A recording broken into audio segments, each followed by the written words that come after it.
Opinião livre no ar, aqui no restaurante indiano Charim, uma das melhores culinárias do sul do país. Eu tenho a satisfação de conversar agora com a doutora Alessandra Gonzaga, que é mestre em psicologia clínica. Isso aí, Diego. Prazer recebê-la. Prazer é todo meu estar aqui. E especialista, e este é o foco principal da nossa entrevista, em inteligência emocional. Doutora Alessandra, o que é inteligência emocional? Pois então, Diego, a gente está precisando dela no feijão, né? Na nação. Inteligência emocional é um conjunto de habilidades mentais, ou seja, no cérebro que ela acontece, por isso que é uma inteligência, ligadas às emoções. Então, se a gente for traduzir no bom português, é uma habilidade de lidar com emoções. Emoções próprias, então esse é o campo intrapessoal, e emoções no grupo que você está ou nos teus relacionamentos, que é o campo interpessoal. Os líderes têm normalmente inteligência emocional? Se espera que tenha, mas infelizmente exatamente essas pessoas que mais precisam ter, muitas vezes pela cultura das organizações ou porque não se permite que determinado jeito de agir sejam mais bacanas, são as que têm menos inteligência emocional. Então a gente até comenta o seguinte no desenvolvimento de inteligência emocional. O que ele proporciona para a pessoa que começa a trabalhar isso, né, na sua vida? A pessoa se torna mais consciente, ela se torna mais, em inglês se chama aware, ela se dá conta do que ela está sentindo. Primeiro nela, né? Então, eu tô mais ansiosa, eu tô mais furiosa, eu tô mais, enfim, triste. Hoje é por isso que eu tô triste, que eu tô vendo o mundo desse jeito. E depois ela começa a fazer isso no campo das pessoas do seu contorno, né? Então ela começa também a perceber as alterações emocionais dos outros. Se ela é a única a desenvolver a sua inteligência emocional, ela pode se frustrar bastante no começo. Porque ela vê pessoas tendo reações completamente absurdas, com muito mais propriedade, porque ela vai abrir o olhar dela para isso, mas não quer dizer que as pessoas vão conseguir compreendê-la. Então, existe uma grande diferença, logicamente, entre inteligência cognitiva e inteligência emocional, né? É interessante que as duas são relacionadas. O que o pessoal da escola de Yale, que foi onde eu estudei, sustenta, é que o QI, que é o quociente intelectual, né? Ele ajuda a desenvolver o QE. Então é claro que tem meio que popular assim aquele perfil nerd, estilo Sheldon do Big Bang Theory, né? O cara que é um gênio e que é um retardado emocional, né? O nerd, a imagem que se tem do nerd é essa. É, o cara antissocial, mas que fica lá o dia inteiro no computador. Esse é bem um estereótipo. Na verdade, a pessoa sendo altamente inteligente, isso é uma ótima forma dela desenvolver essa inteligência emocional. Porque ela tem cognição e para desenvolver qualquer inteligência se precisa de cognição. Ou seja, se ela for ótima na inteligência cognitiva, provavelmente, ou quem sabe ela terá mais chance de ter uma boa inteligência emocional. Exatamente, de desenvolver, porque você vem com uma, mas essa é das inteligências uma das mais possíveis de se desenvolver. Porque ela tem a ver com o contorno social, comportamental, com o que a pessoa já percebeu de históricos com o seu comportamento. Então, ela pode ser desenvolvida. Se você tem cognição, facilita para esse processo. Então... esses princípios, esses conhecimentos da inteligência emocional, normalmente quando a gente fala, a gente imagina, estamos falando de grandes líderes empresariais, políticos. Não, isso a gente precisa, qualquer pessoa pode aplicar para o seu dia a dia. Claro, e como fica melhor da gente lidar com essas reações. Qual que é o principal pulo do gato? É quando você se dá conta que você não está mais reagindo automaticamente. Você não é mais um refém das tuas reações. Dá um exemplo. Um exemplo, você vai e percebe uma conta que veio atrasada, sei lá, né? Ou que foi injusta para você. Vamos botar uma coisa mais bacana. Você tem uma opção ali que te vem imediatamente e fica furioso. Você já tentou ligar para uma central de atendimento para tentar conversar, né? A gente até brinca nos treinamentos de E que se você chegar num nível máximo de raiva, você não vai conseguir conversar com ninguém. O que a raiva faz? A raiva, ela te fecha os ouvidos, você não escuta mais ninguém. Você tem uma vontade muito grande de desimpedir as coisas. Então, ela é um sentimento útil até determinado ponto. Você precisa de uma certa dose de raiva para ir lá e brigar pelo que você tem que brigar. Só que se ela for muito intensa, ela te incapacita. Claro. Se tu já tem ali uma alta inteligência emocional, você vai regular essa tua raiva. Só para ter o quanto você precisa dela. Então você vai dizer para si mesmo, não, eu tô indignado, é justo que eu esteja indignado, agora eu tenho que ir lá agir em torno disso. E você vai respirar fundo e quando conversar com quem tiver que conversar, vai diminuir a sua raiva. Então a regulação emocional te ajuda a agir da melhor forma. A mesma coisa no dia que tu tá meio gripado, meio down, e tu diz, eu não queria hoje conversar com ninguém. O que eu posso fazer hoje? Hoje, ao invés de se deprimir, você pode ler um livro, você pode fazer teu imposto de renta, você pode fazer coisas que se faz com um mood mais baixo. Então, isso é o que a gente chama de uso das emoções. Com o que mais baixo? Mood. O mood. O teu mood, teu estado de espírito. Interessante. Então, como a gente oscila muito o mood, até se tu comeu, se tu não comeu, se tu... É interessante você ter esse awareness, essa percepção, para utilizar para o que você precisa. Se tu tá indo para fazer uma reunião com um cliente, tu percebe que tu tá deprê, tu diz, não, eu não posso ficar assim. Ninguém vai me ouvir. Claro. Porque tu tem que te pôr num alto astral para poder contatar uma pessoa. Então, essa percepção, algumas pessoas naturalmente já têm e outras não. A pessoa não se dá conta que ela não está com o emocional adequado para aquela interação. Como é que está o emocional médio do brasileiro, Alessandra, na tua opinião? Boa pergunta, Diego. O que eu tenho pego muito em coaching, eu faço coaching de executivos, né? É muito mais aquilo que em inglês o pessoal chama de overwhelming, que é um conjunto, um pupurri de emoções não trabalhadas.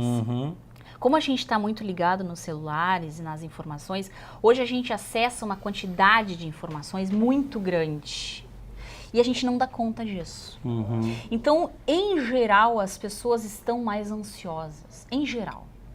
É uma ansiedade residual, é uma ansiedade não em torno de um futuro, mas em torno da quantidade de estímulos que eu não consigo lidar. E aí eu fico ansioso com aquilo.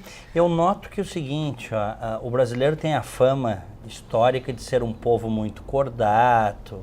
Perfeito. Né? Só que a gente vê nas ruas das grandes cidades aí, muitas vezes, verdadeiras aberrações no trânsito. Total. Não, trânsito pessoas que saem no braço na rua. É ou não é? Pessoas que gritam umas com as outras sem necessidade, mas aí já é assim o gatilho emocional, que a gente chama isso de gatilho emocional. É o teu ponto máximo de controle, já tá aqui, ó. Então, aí qualquer coisinha que acontece, a pessoa estoura. E tem pessoas que já estão ali meio frouxas, em qualquer um momento elas vão estourar. Mas tem uma amiga minha que diz o seguinte, tem muito louco entre nós. Tem. É verdade isso? Sabe que eu vi até no programa teu lá da rádio, na Rádio Livre, eu vi um psiquiatra comentando, digo, é exatamente isso. Quando na psiquiatria tem muito tratamento, claro, de doenças neurológicas ou psicológicas, enfim. Mas o que mais se percebe são problemas que se chamam transtornos de personalidade. Perfeito. E os transtornos, eu colocaria junto, os de humor. O que são os transtornos de humor? Por exemplo, a bipolaridade. Então, numa hora da minha vida, eu me acho a última bolacha do pacote. Eu sou o máximo. No dia seguinte, eu sou um verme rastejante. A pessoa oscila demais. E aí, isso é exatamente o mecanismo do descontrole emocional.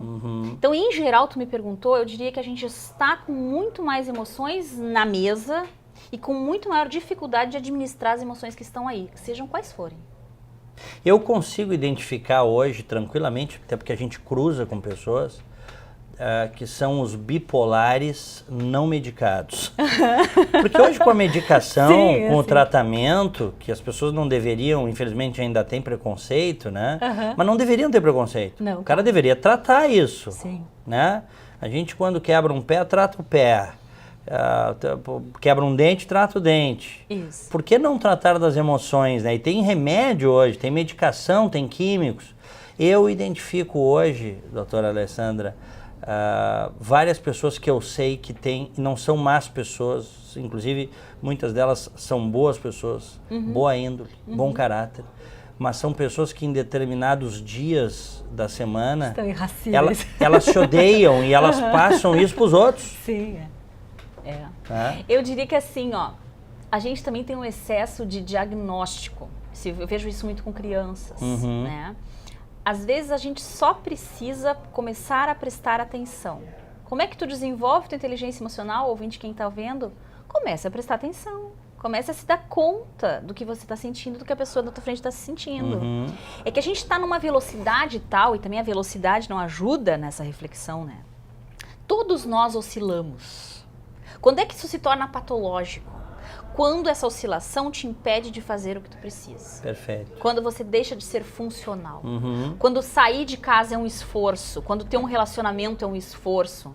Quando a sensação de que eu nunca consigo me sentir bem, esteja eu onde eu estiver. Bom, aí tem um problema. Claro. Oscilação todo mundo tem. Então eu tenho a impressão que, como tem muita informação, as pessoas às vezes não sabem nem como buscar e nem como trabalhar isso. E as duas emoções que mais se pega são essas duas, a ansiedade extrema, que seria um pupurri, que eu digo, né? Porque daí tem muita coisa não trabalhada, uma sensação de eu não sei o que eu faço primeiro, né? E de que eu nunca fiz o que eu achava que eu tinha que ter feito, né? Sempre uma insuficiência. E por outro lado, a depressão sempre encostando. Claro. Porque a depressão é uma sensação de esgotamento de energia emocional. Claro que tem a depressão clínica, essa que tu trata, mas a maior parte de nós sente um cheiro disso em algum momento, em que tu tem uma sensação de que tu não tem mais recursos para lidar. Esgotou a bateria. Esgotou. Não tem mais. Eu vejo muito isso, as pessoas só dizem assim, não, eu só tô cansado. A pessoa que diz umas 10 vezes por dia, não, mas é que eu tô cansado. Tu já tá ali com o esgotamento dos teus recursos. E às vezes conversar ajuda. Mas isso não é só no físico, né? O cara tá cansado no emocional. No emocional. Que saco ter que ouvir os outros, não quero conversar. Isso. Que saco ter que ir pro trabalho. Nessa linha também, né? É que o emocional, Diego, é bem legal tu falar isso, ela fica num sanduíche, esse nosso cérebro emocional, entre o que o nosso corpo manifesta e entre o que a gente pensa. O emocional tá no meio, ele é uma cola. Então, tanto o teu físico afeta o teu emocional, como o teu emocional afeta o que tu pensa e como vice-versa. Tu tá pensando alguma coisa e tu começa a se sentir daquela forma. Perfeito. É uma combinação. Os últimos estudos, eles até falam o seguinte. A gente, é um cara chamado Leduc, ele tem um livro chamado Cérebro Emocional. E ele foi provando já, com os últimos estudos dele, que a gente tem muito mais acesso, numa rapidez muito maior, o emocional tem acesso a gente, do que a gente pensa sobre o emocional. O que quer dizer isso? Não tem tanto efeito eu dizer, ai, eu tô calma, eu tô calma, eu tô calma. Eu preciso acessar fisicamente a calma. E isso significa ativar o meu sistema parasimpático. Isso significa eu dizer pro meu corpo, só isso. Isso é muito mais eficiente do que ficar dizendo eu tô calma. Existem exercícios para isso, exatamente. Né? Várias correntes, tem o yoga, tem... Isso que tu até me comentou, é bacana da gente chegar por aí. O que mais de moderno tem em treinamentos de liderança são trabalhos de mindfulness para líderes. O que é a mindfulness? É uma busca de uma atenção plena ao que você está fazendo. A tradução de mindfulness é exatamente isso. Tem gente que entende errado, chama de mente vazia. Não é isso. Ninguém fica com a mente vazia. A gente não é oriental para ficar pensando em nada. Não tem a nothing box, né? A gente está sempre pensando em alguma coisa. Mas o objetivo do mindfulness é que você se foque. Então, que você tire um pouco do estímulo extra que está ao teu redor, o tempo todo sacudindo o teu emocional. E dá para fazer? Dá. E é impressionante o efeito disso. Mas como é que faz? Tu trabalha, basicamente, tá? O que a gente trabalha? Respiração, porque dos 3 sistemas nossos, a pressão, os batimentos cardíacos e a respiração, o único que tu controla é a respiração. É o único que tu tem algum controle sobre. E ele ativa os outros, ele mexe nos outros. Então, uma respiração mais profunda, ela vai mexer nos seus batimentos cardíacos e, inclusive, vai baixar a tua pressão. Interessante, hein? Tá, isso, bacana. Se faz isso, inclusive, terapia de... clínica comportamental, pessoal que tem crises de ansiedade, transtorno de pânico, se começa a trabalhar em primeiro lugar a respiração. Tá? Ok, mas aí não consigo muito a respiração, o que eu faço? Existem técnicas de meditação ativa, então que você imagina coisas de uma forma guiada. Você pode ir para um parque, caminhar ouvindo música, isso também produz mindfulness. O objetivo é que você diminua os estímulos mentais. E que com isso, quando tu termina aquela sessão, tu está mais atento. Tu percebe mais cores, tu percebe o que as pessoas estão dizendo, tu percebe os teus sentimentos. Tu tira um pouco daquele ruído que essas interações mal resolvidas do dia a dia deixam. Entendi. Nós mulheres especialmente, tá? E eu tenho que fazer um parêntese. A gente se afeta muito com, às vezes, o que alguém diz pra nós. Claro, pelas opiniões dos outros. Impressionante. Isso é uma coisa que a psicologia evolutiva vai poder explicar depois. Mas eu diria que não são só as mulheres, tem pessoas... Isso, claro. Né? Claro, talvez as mulheres mais, a senhora está dizendo, mas... tem pessoas que realmente se importam muito com o julgamento alheio. Exato. Que muitas vezes é um julgamento dissociado até da realidade. Sim. É pura inveja. Às vezes uma crítica invejosa. E tá na internet direto, então eu não tive a curtida, alguém não gostou, alguém respondeu um comentário, os haters, né? Então as pessoas, para lidarem com esta informação negativa que elas estão recebendo, elas têm que ter um centro interno. Um lugar em que elas estão bem.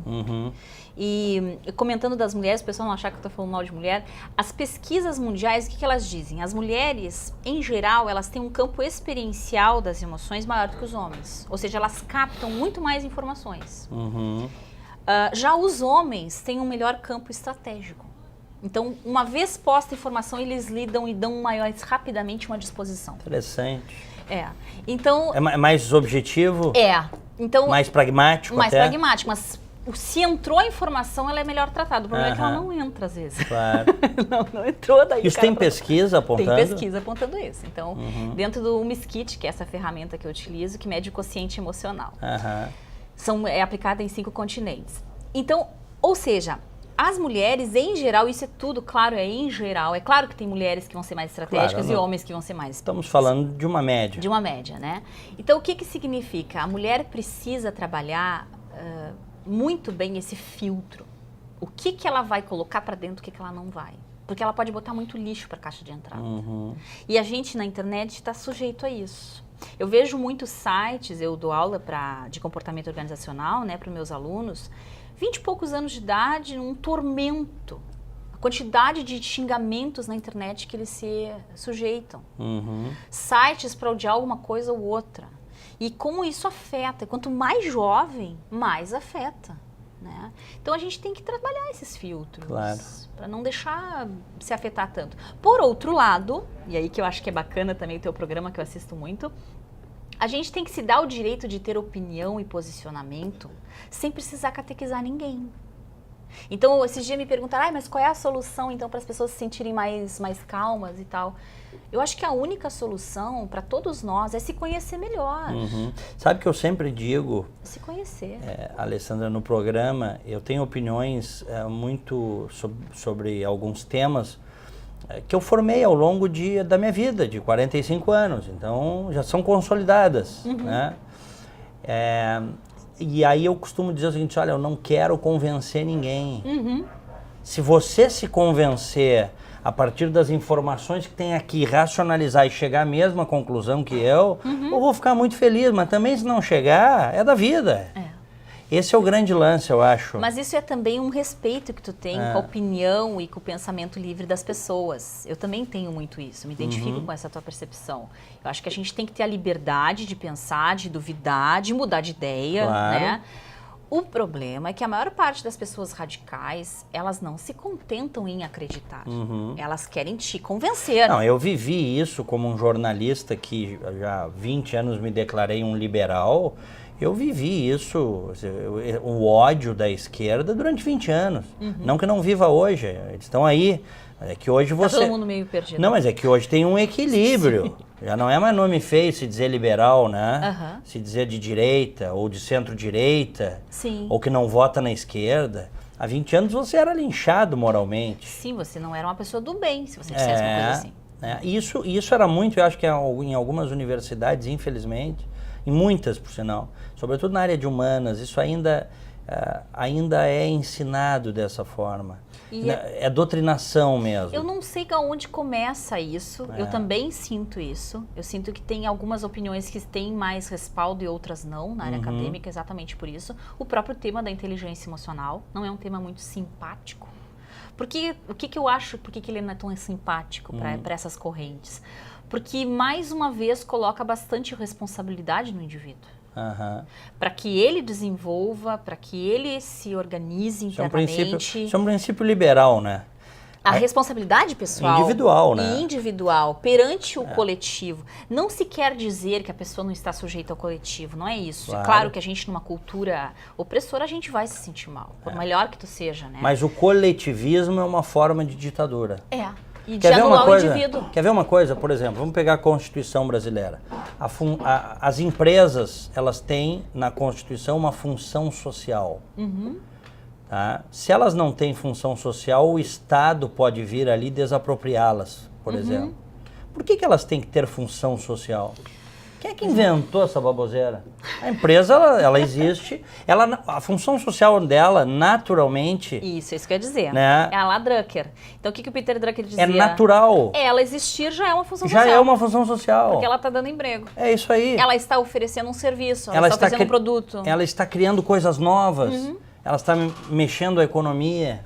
Mas esse é um viés muito brasileiro até. Eu acabei puxando para esse lado. É um viés muito nosso, essa coisa de trabalhador e empresário, ou, no jargão que se diz, o patrão e o empregado.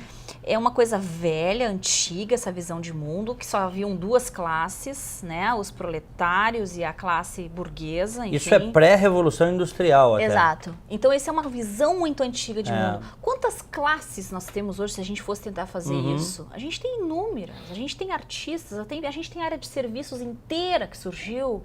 Então, E quem é que disse que o empresário não é um trabalhador? Também.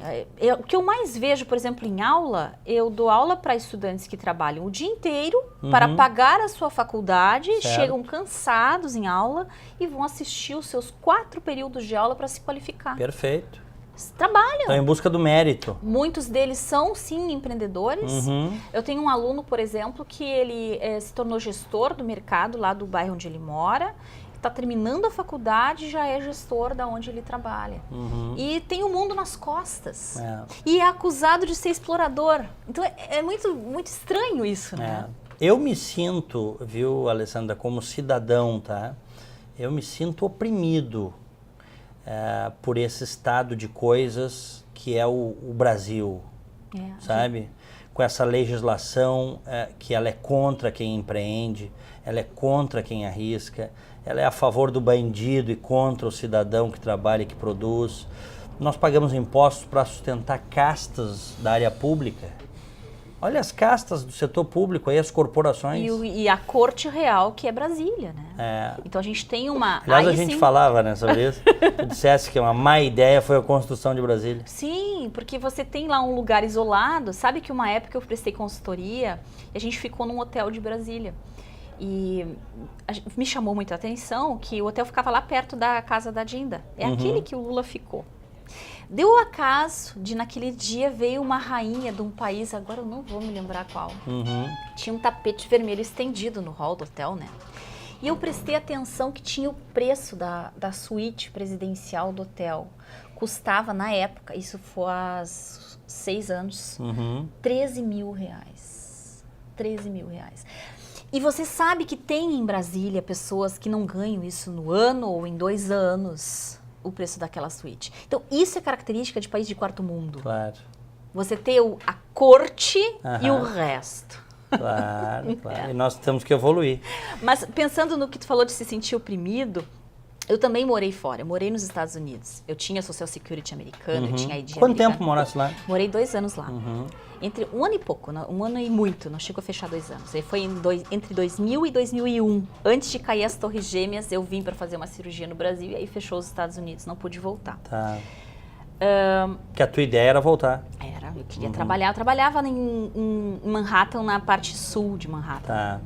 Tá. E aí, o que eu queria comentar? Já naquela época, tu tinha uma sensação muito forte, embora tu fosse estrangeira, e que bastava você ter um bom desempenho, bastava você fazer o que é certo, e estudar, e se esforçar, que você teria o retorno do teu empenho.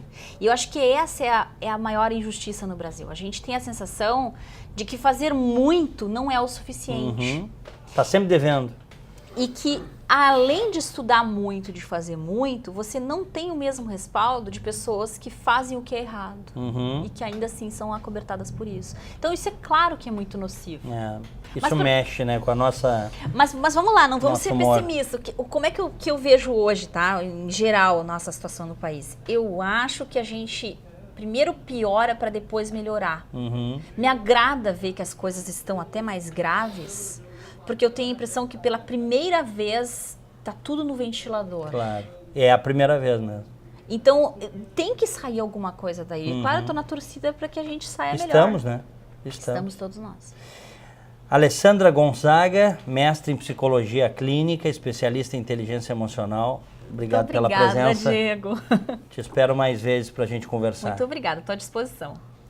Este Opinião Livre.